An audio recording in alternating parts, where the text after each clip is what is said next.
Hello, Bill Maher. Hi, Joe. Good Great to to see be ya. in Austin. What's happening?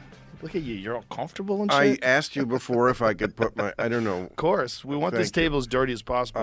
It's not like I'm messing it up, No. let's be honest. I like it lived in. I like it stained and Yeah. ashes and all that jazz. How you doing? I'm good, man. What's happening? In town to, do my Doing thing, a show tonight at ACL, right? telling jokes to strangers, what we do.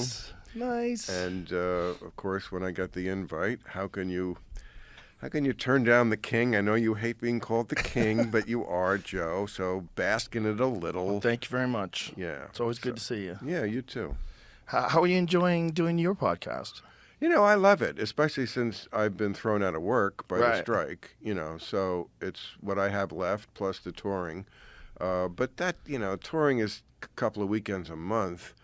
Podcasting doesn't take that much time either. I don't do it every day like you, but it's nice to have an outlet. It's also nice to be able to talk to people in a non-political way. I mean, Yeah. my show is for, let's say, people who know things.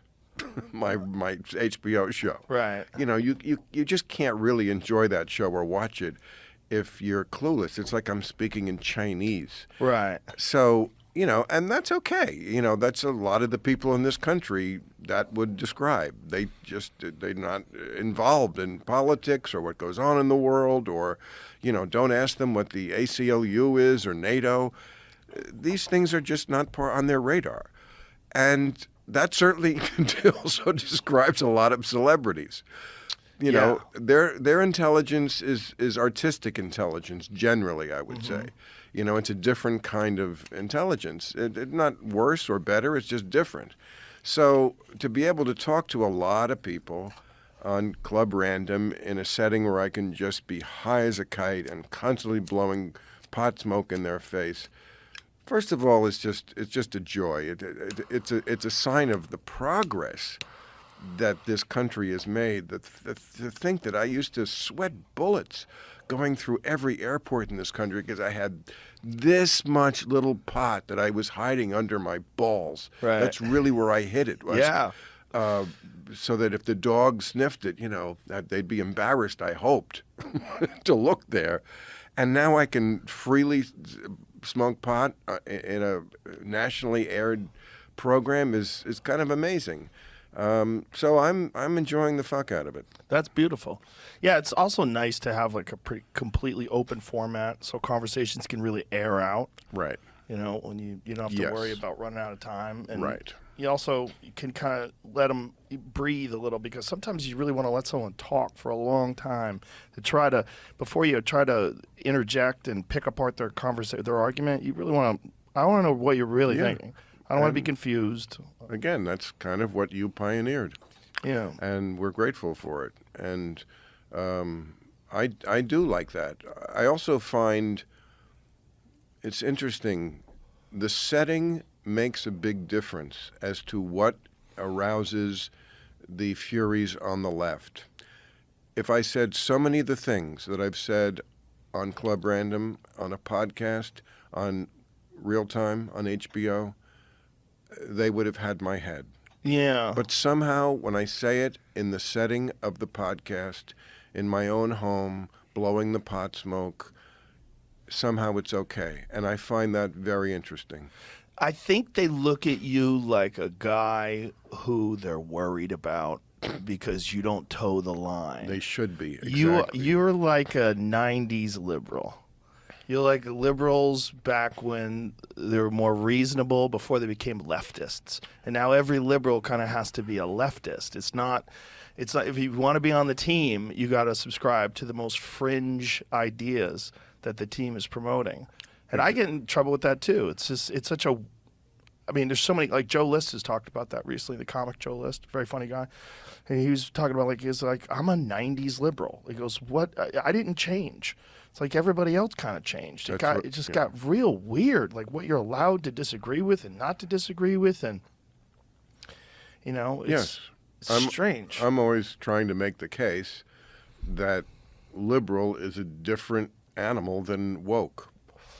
Yeah. Because it is. And you can be woke with all the nonsense that now implies, but don't say that somehow it's an extension of liberalism. Right. Because it's most often actually an undoing of liberalism. It's a so new you thing. can have your points of view and your positions on these things, but don't try to piggyback on what I've always believed. I have always believed, as liberals do, for example, in a colorblind society, that the goal is to not see race at all anywhere for any reason. Yes. That's what liberals always believed all the way through. Obama, going back, Kennedy, everybody, Martin Luther King. That's not what the woke believe. They believe race is first and foremost the thing you should always see everywhere, which I find interesting because that used to be the position of the Ku Klux Klan, that we see race first and foremost everywhere. Yeah. So, again, you can have that position, but don't say that's a liberal position. You're doing something very different. I think the idea behind it, I think I understand their idea. The idea is that the society is imbalanced. And so in order to address that imbalance, you're going to prop up as many minorities as possible, make as many opportunities for minorities as possible, and get it to a position where there are, like, white people are a minority.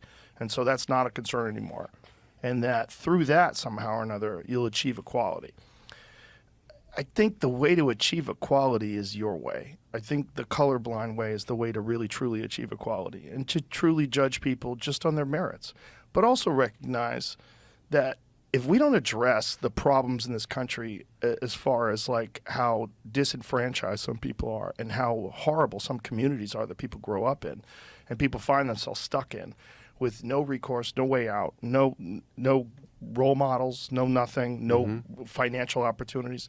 That's what our real problem is in this country, more than it is race. It's extreme poverty and extreme crime, and that these things don't get addressed over and over and over again. And in fact, a lot of the policies that you see coming from places like San Francisco and Portland, and they just exacerbate it. You're just seeing stores close because, like, okay, you can't just steal. You can't just have everybody just walk in a Walmart and steal. I was watching a video where they were showing a Walgreens, and they had everything chained up. Chained. Oh, yeah. Chains. Even minor little things. Yeah, little things. Like frozen food dinners. Yeah. Yeah, they had the frozen food section chained Right. off. No, again, that's not... Liberalism was never... shoplifting is progressive. Right. Yeah. And we weren't interested in legalizing shoplifting.